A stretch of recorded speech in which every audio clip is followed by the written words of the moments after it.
Breaking news, that's what I'm hearing in my ear currently.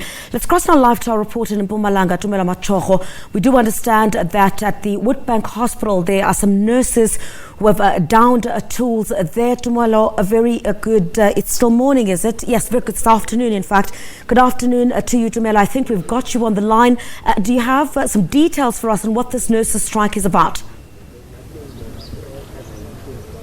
Well, Criselda, the nurses' strike actually started this morning after a 34-year-old man patient was shot dead inside the hospital premises. Apparently, an assailant walked into the hospital and shot this 34-year-old man dead inside the hospital. It's believed the patient was already in hospital after he was shot 5 times during the week, and then he was admitted to this hospital. So the nurses, they are now taking tools down. They're saying that their lives are not very safe here at this hospital. But let's speak to Nehau Regional Deputy Chairperson Simpiwe Shungobe. Simpiwe, why are the nurses striking this morning?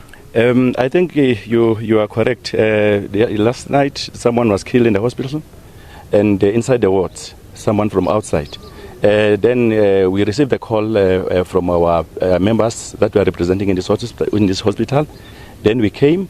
On our arrival, when we were assessing the situation, it was very traumatic. They were very traumatized.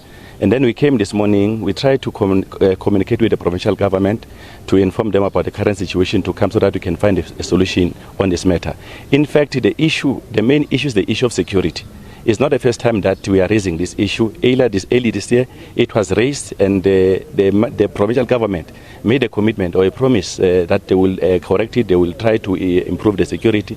But up to date, the security is not that standard that we're expecting. We're expecting panic patterns in the wards. We're expecting visible patrolling within the hospital.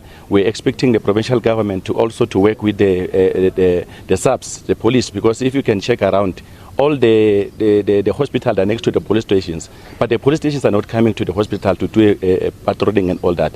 So that is the issue that we are raising. So this morning, the workers were waiting for the provincial government to come and address them, to try to find a way maybe to cancel them of some sort. But they didn't come. We are still waiting for them. We are not too sure whether they are here or not, but we are told that they are around. But they never met with us. We never discussed with them. So, but the current situation now, what is currently happening is that the members, the nurses, the professional nurses, they informed us as their leaders that they are leaving. They feel unsafe, of which there's nothing that we can do, because it's what they are telling us, that they are leaving because they are not safe in the hospital. Right now, who's providing services to the people? Who's providing service to the people as now we speak? As now the nurses have already left the hospital. Who's providing services to the patient who are at this hospital? Because it's a big hospital. We are correct. It's a big hospital. I think that this situation could have been avoided if the provincial government came on time. As we speak now, we are told that the doctors is the one that will be doing the services to the patients that are in the wards. Oh, you talk about safety issues. We know that about 15 gates that enter into the hospital, but also not all of the gates have a security or a security personnel at that gate. Do you think that might have contributed also? You're talking about the issue that happened earlier this year when a patient was also stabbed by another patient inside the hospital premises. But what happened there? What did they say? What did they said they were going to put like security, beef up security at the gate to make sure that no one enters with guns or knives into the hospital, but clearly that has not happened. Yes, it has not happened. Remember, we have cameras around the hospital, and that is another issue that we have raised as leadership, that the cameras must be activated. Even the control rooms we need to have homebodies there that will be monitoring what is happening around the hospital. But that has not happened. And then we also raised the issue of the detectors, what they call it, the detector machines in the case. They are not there. People will just walk in, and without any, we can walk in with your gun, like what happened yesterday.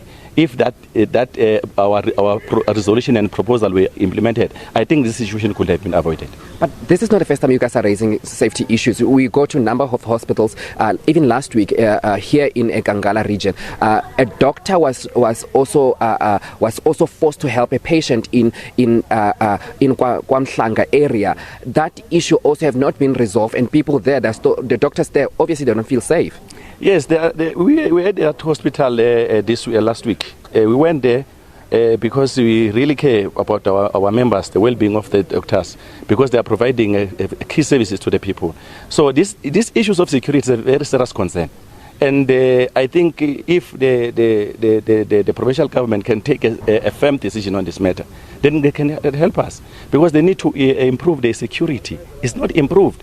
And if something of this nature happened, look, this month alone, how many incidents happened in the hospitals about the issue of security? So it's a very serious concern. We are pleading with the provincial government to make sure that the issue of security is being taken serious, and so that the very same people that are providing service to the people, then they feel safe, they work in a safe environment. Okay. Simpiwe Shungube is the regional deputy chairperson here at Ngangala region. But Griselda, we understand that the MEC of Health and also the police are also on their way here. They're trying to investigate what has happened here. The police have already opened a case of murder after the 34-year-old man was shot and killed here at the hospital. Griselda will also try and go and speak to the patient, try and speak to the family of that gentleman that was also was shot to death. But we understand that the MEC of Health and also of Safety, they will come here and to make sure that they assess the situation. Back to you.